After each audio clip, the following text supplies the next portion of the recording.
Good morning, students. You are most welcome in Navankur digi lessons class. आज हम class 12 subject physics unit 3 magnetic effect of current and magnetism में part 7 के बारे में पढ़ते हैं।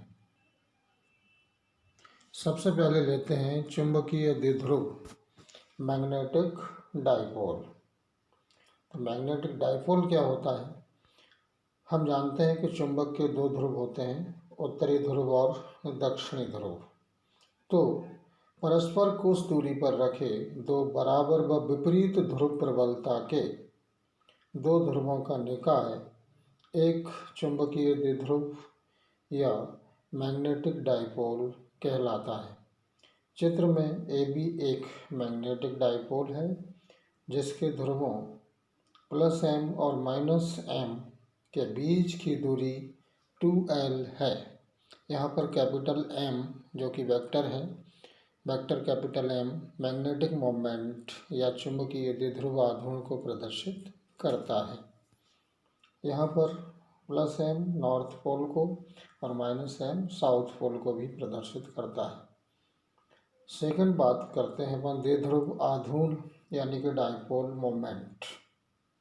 चुंबकीय द्विध्रुव का जो द्विध्रुव आघूर्ण होता है यानी कि डाइपोल मोमेंट होता है, वो एक ध्रुव की ध्रुव प्रबलता तथा दोनों ध्रुवों के बीच की दूरी के गुणनफल के बराबर होता है। इसे वेक्टर कैपिटल M से प्रदर्शित करते हैं।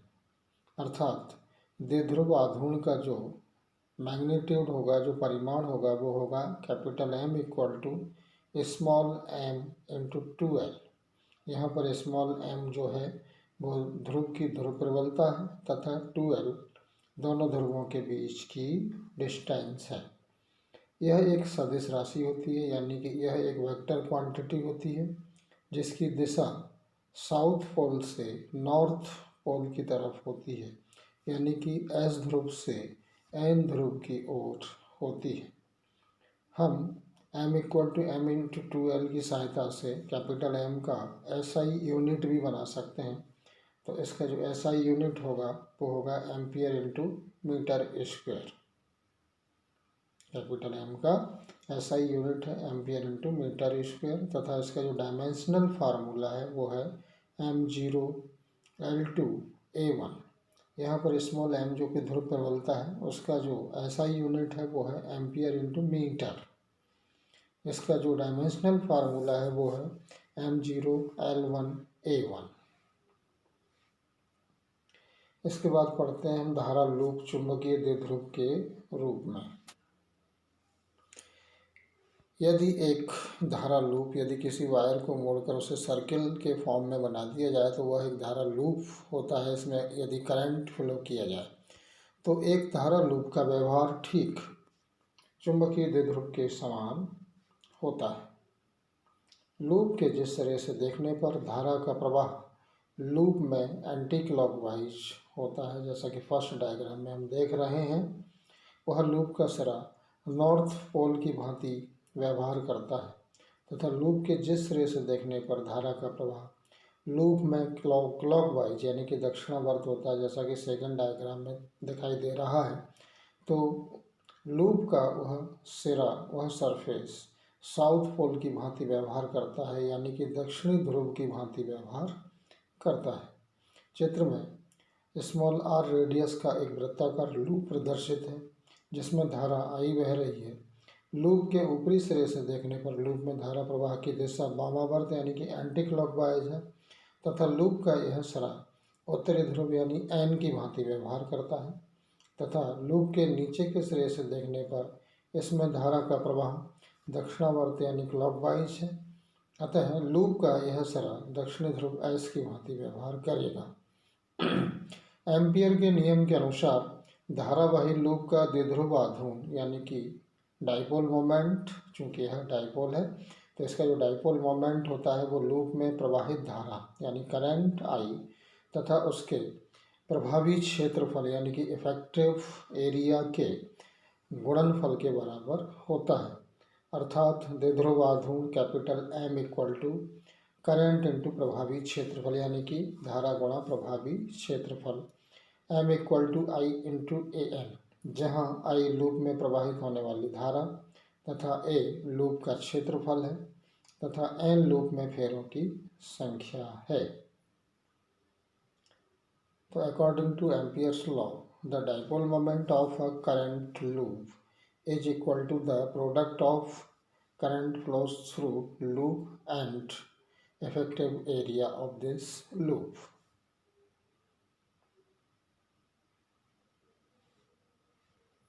इसके बाद हम पढ़ते हैं परिक्रामी इलेक्ट्रॉन का चुंबकीय द्विध्रुव आघूर्ण यानी कि magnetic dipole moment of a revolving electron.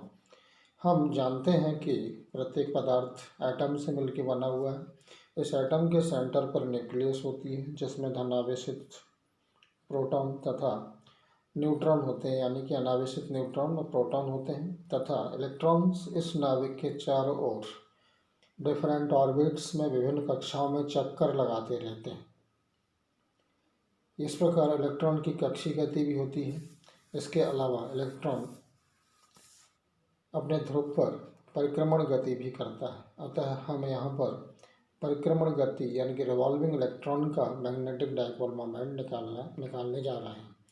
यदि ए क्षेत्रफल वाले किसी लूप में आई धारा प्रवाहित हो रही है तो उसका जो चुंबकीय द्विध्रुव आघूर्ण है, मैग्नेटिक डाइपोल मोमेंट है, वो निम्न समीकरण द्वारा दिया जाता है।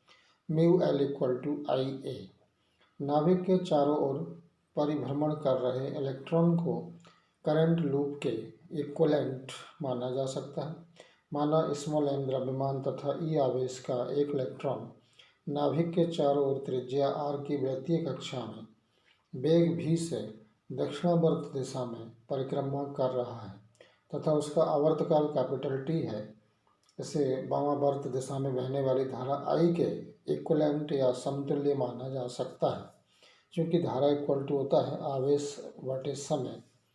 अतः यहाँ पर इलेक्ट्रॉन्स के कारण धारा है तो I इक्वल टू होगा E अपॉन टी, लेकिन T इक्वल टू दूरी अपॉन चाल, समय बराबर दूरी बटे चाल। तो यहाँ पर जो एक राउंड है उसमें जो डिस्टेंस इलेक्ट्रॉन के द्वारा तय की जाती है वो है 2πr तथा इलेक्ट्रॉन की वेलोसिटी है स्मॉल v। अतः यहाँ पर जो t की वैल्यू होगी वो होगी 2πr अपॉन v। इस वैल्यू को हम ऊपर के इक्वेशन में रखेंगे तो हमें मिलेगा I equal to e upon 2πr या I इक्वल टू ई भी अपॉन 2πr। यहाँ पर I की वैल्यू को हम इक्वेशन 1 में रखेंगे तो हमें मिलेगा म्यू एल इक्वल टू ई भी अपॉन 2πr इंटू ए, ई भी upon 2πr into πr square, या म्यू एल इक्वल टू ई भी आर अपॉन 2। इसकी दिशा कागज़ के तल के लंबवत ऊपर की होगी, जैसा कि डायग्राम में हम देख रहे हैं, क्योंकि डाइपोल मोमेंट की जो डायरेक्शन होती है वो साउथ पोल से नॉर्थ पोल की ओर होती है।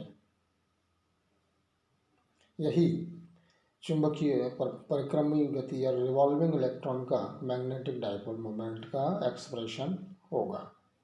इसके बाद इसमें आगे बढ़ते हैं। यदि इलेक्ट्रॉन का एंगुलर मोमेंटम स्मॉल एल है, यानी कि कोणीय संवेग कितना है, स्मॉल एल है, तो एल इक्वल टू होता है एम भी आर, इसे इक्वेशन 4 मानते हैं। इसकी दिशा कागज़ के तल के लंबवत अंदर की ओर होती है। समीकरण 4 से हम रिलेशन निकालते हैं v r equal to l upon m. अतः समीकरण 3 में वी आर की वैल्यू रखेंगे तो हमें मिलेगा mu l equal to e l upon 2m, या mu l upon l equal to होगा e upon 2m equal to constant. यह एक कॉन्स्टेंट होता है जिसे हम बोलते हैं जायरोमैग्नेटिक रेशियो। बोर के परमाणु सिद्धांत के अनुसार किसी इलेक्ट्रॉन का कोणीय संवेग h अपॉन 2π का पूर्ण गुणक होता है। अतः हम लिख सकते हैं L equal to n h upon 2π, जहाँ n इक्वल टू है 1 2 3 dot dot dot so on. h equal to यहाँ है प्लांक कांस्टेंट। समीकरण 5 में हम L की वैल्यू रखेंगे तो हमें मिलेगा mu L equal to n e h upon 4πm। Value रखने के बाद सॉल्व करते हैं तो हमें मिलता है mu l equal to n e h upon 4πm। इसे इक्वेशन 6 सपोज करते हैं। इसके बाद पढ़ते हैं हम बोर मैग्नेट्रॉन, यानी कि बोर मैग्नेट्रॉन क्या होता है। हाइड्रोजन परमाणु की जो प्रथम कक्षा है में जो परिक्रमा कर रहे इलेक्ट्रॉन से रिलेटेड या संलग्न कक्षीय चुंबकीय द्विध्रुव आघूर्ण को बोर मैग्नेट्रॉन कहते हैं। इसे म्यू बी से प्रदर्शित करते हैं। अतः समीकरण 6 में n इक्वल टू 1 रखने पर म्यू बी इक्वल टू होगा ई एच अपॉन 4πm। यहाँ n की वैल्यू हमने 1 रखी, तो यही बोर मैग्नेट्रॉन का फार्मूला होगा या यही बोर मैग्नेट्रॉन होगा। समीकरण 6 से म्यू एल इक्वल टू हो जाएगा एन म्यू बी। यही कक्षीय चुंबकीय द्विध्रुव आघूर्ण के लिए व्यंजक है या एक्सप्रेशन है।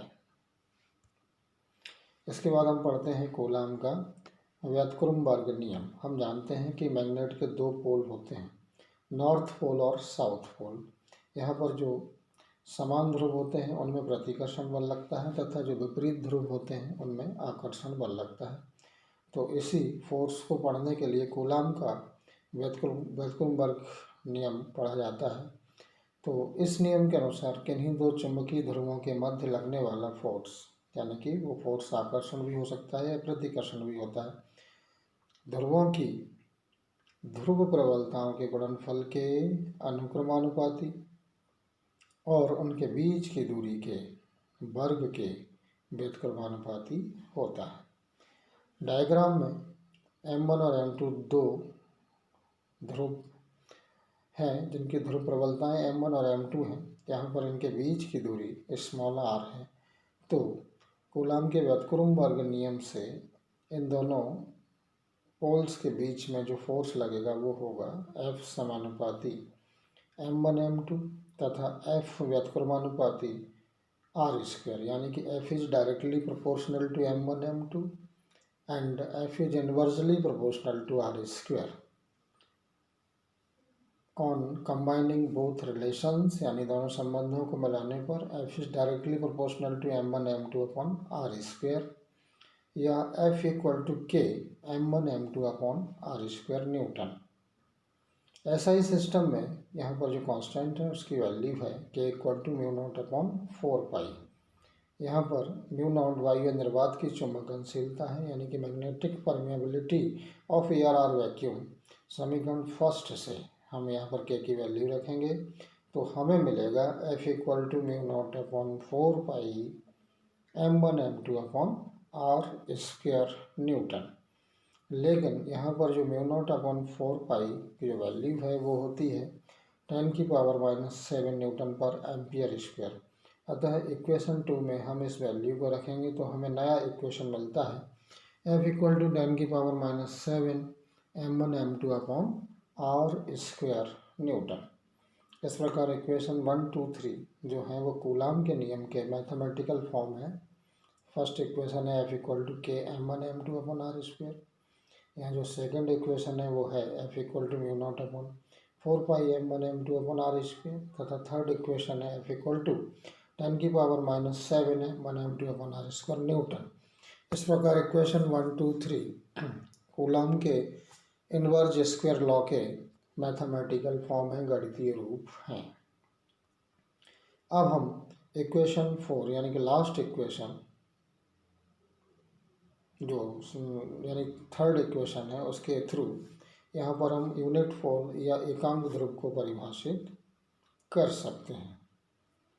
तो यहाँ जो थर्ड इक्वेशन है उसमें F equal to 10⁻⁷ newton, R equal to 1 metre तथा m1 equal to m2 equal to m रखने पर यहाँ पर रखेंगे तो इक्वेशन हो जाएगा 10⁻⁷ equal to 10⁻⁷ m into m upon 1 का square, 10⁻⁷ upon 10⁻⁷ equal to m square upon 1।